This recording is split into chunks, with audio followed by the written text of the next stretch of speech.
Don't forget to subscribe and leave a comment on this video saying I subscribed. Let's get into it.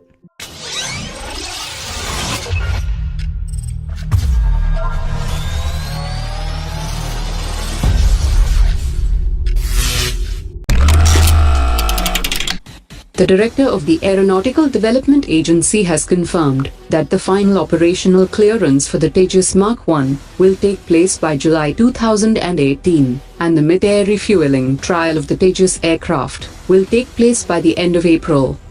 The ground trials of the refueling probe and all possible simulated ground tests have been successfully completed, for which the agency is planning to intensify the sortie rates of the aircraft to around 60 sorties per month, so that final operational clearance happens on the scheduled time. Interestingly, the Aeronautical Development Agency has also been cleared for development of unmanned Tejas aircraft, after the final operational clearance for testing technologies for the future. The director also confirmed that Singapore has shown interest in the trainer version of the aircraft. Describing the progress with the Indian Air Force's contract for 36 Rafale aircraft, the CEO of Dassault Aviation has said that the training of Indian pilots and maintenance personnel for the delivery of the aircraft is currently in progress in France. In addition to the training in France, India is preparing a hangar at the Reliance Defence facility, where parts for the aircraft are being manufactured, and the parts will be delivered this year.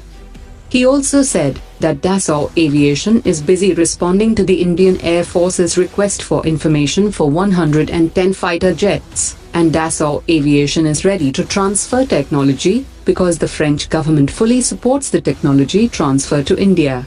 He also added that the naval variant of the Rafale aircraft would be most suitable for the Indian Navy's requirement for 57 carrier-capable fighters. Eurowagons of Russia and Punj Corporation Private Limited have signed an agreement to undertake the repair and maintenance of the engines of T-72 and T-90 tanks in India, while the Indian Ordnance Board will be responsible for the logistics supplies. This new agreement would result in an expected business of around 1,000 crore rupees every year, as there is a big backlog of repair work of these tanks in India.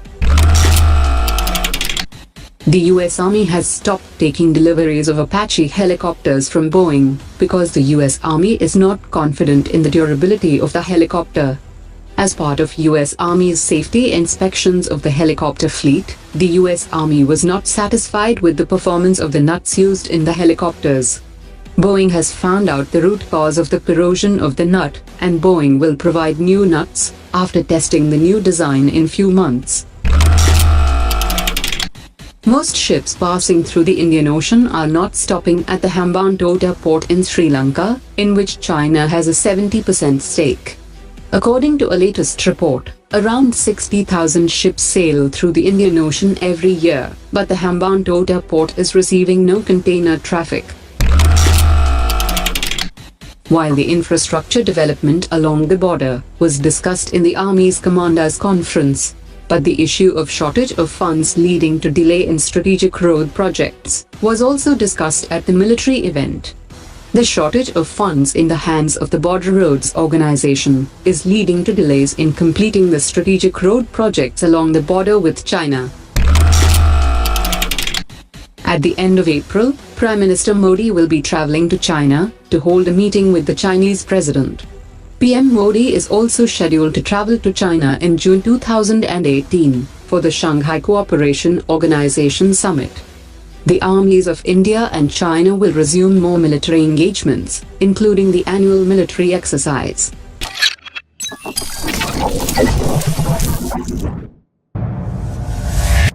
Omar dropped it.